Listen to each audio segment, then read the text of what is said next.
प्रश्नोत्तर संतमत। प्रश्न, कर्म किसको कहते हैं?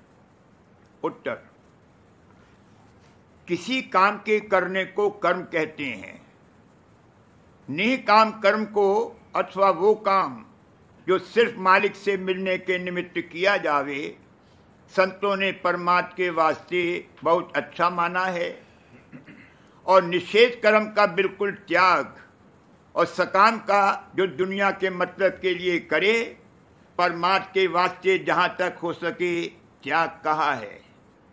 मतलब ये है कि जिस कर्म या वचन से कि जो बगैर अपने खास मतलब के किया जावे और उससे जानदारों को आराम पहुँचे और उनका फायदा होवे, वह शुभ कर्म है। और जिस कर्म या वचन से जो अपने खास मतलब या किसी अपने प्यारे के मतलब के वास्ते किया जावे और जिससे दूसरों को किसी तरह से नुकसान या तकलीफ पहुंचती हो, वो पाप में दाखिल है।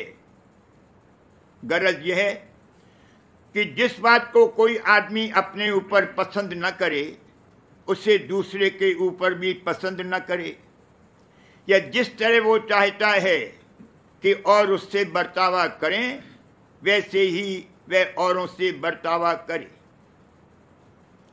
दूसरी तरह कर्म की ये तारीफ है कि जिस कर्म से दिन दिन मालिक के चरणों की नजदीकी प्राप्त होवे, यानी सद्गुरु सेवा और सत्संग, वो सबसे अच्छा। और जिससे दूरी हो, यानी दुनिया की मोहब्बत और चाह, वो निहायत ही बुरा कर्म है। और भी जिस कर्म को करते वक्त या उसके फल भोगने के वक्त किसी जीव को सुख मिले, वो अच्छा, और जो दुख मिले वो बुरा कर्म है। प्रश्न, जीव रक्षा, खासकर गौ रक्षा, जिसकी आजकल बहुत चर्चा हो रही है, संत मत में कैसा कर्म समझा गया है? उत्तर, संत मत दया का मत है, और जैसा कि ये निहायत बड़े दर्जे का मत है, ऐसे ही निहायत ही बड़े दर्जे की दया का इसमें जिक्र है। जीव रक्षा आदि शुभ कर्म समझे गए हैं, पर छोटे दर्जे के, और उनके करने के वास्ते सेठ साहूकार, राजा आदि ज्यादा ठीक हैं। संत मत केवल परमार्थ अथवा फकीरी का मार्ग है। इसमें निहायत ही बड़े दर्जे की दया का बर्तावा है, यानी अपना और दूसरे अधिकारी जीवों का सूरत शब्द की कमाई से उद्धार करना और मालिक के दरबार में पहुंचाना। और इस बड़े दर्जे की दया में जीव रक्षा आदि छोटे दर्जे की दया आप से आप आ जाती है, और किसी खास जानदार की खुसूसियत नहीं है, पर जैसे कि दर्जे की जीवों के रचना में है, उस माफिक उनकी रक्षा मुनासिब है।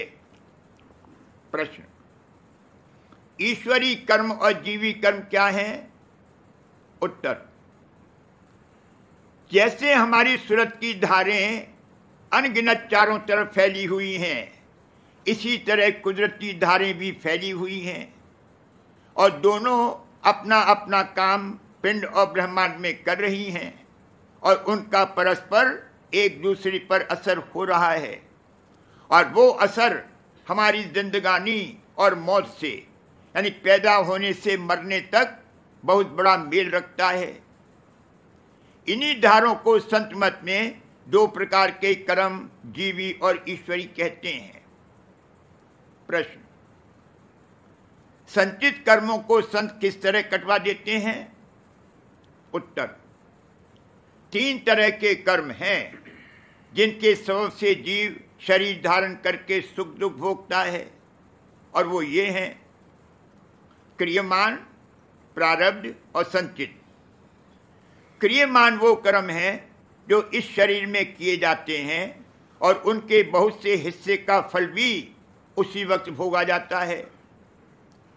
प्रारब्ध वो कर्म हैं जिनके सबब से शरीर मिलता है और अच्छे और बुरे स्थान में जन्म लेता है। संचित वो कर्म हैं जो हर एक जन्म में अलग जमा होते रहते हैं, और फिर प्रारब्ध कर्मों में मिल जाते हैं।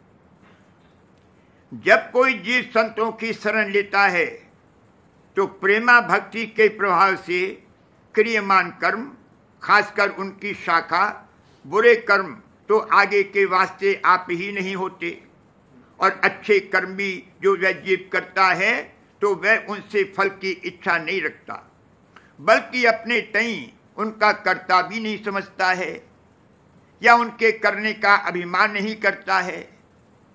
और प्रारब्ध कर्म तो इसी शरीर में भोग लेता है और संचित कर्म ध्यान और अभ्यास की हालत में भोग लिए जाते हैं। यानी संचित कर्मों का एक चक्कर है जो मिस्र कुएं की रहट के घूमता रहता है।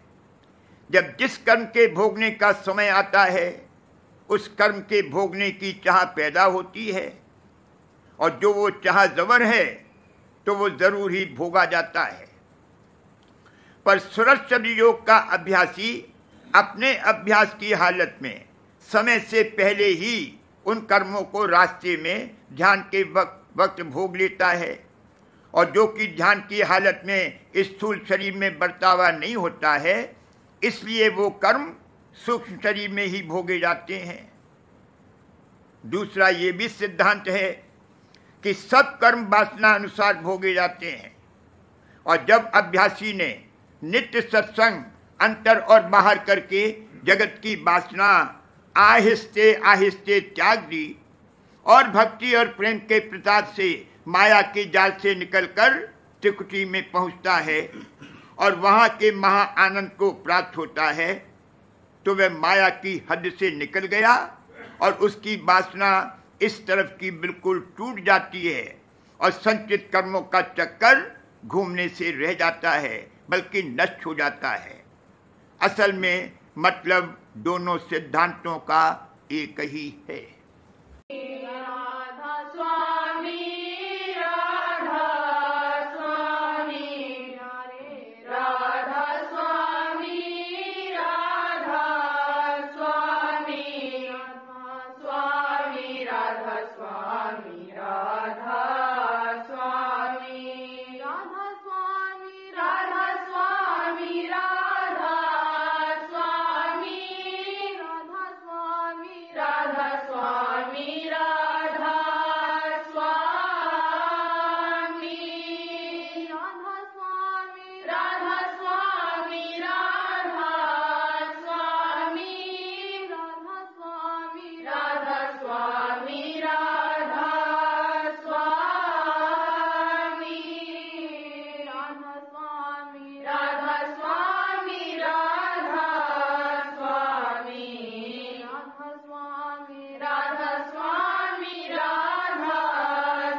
प्यारे राधा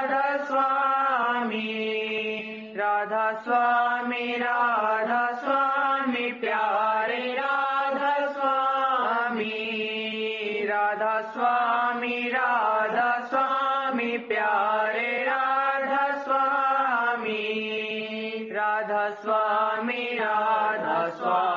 प्यारे राधा स्वामी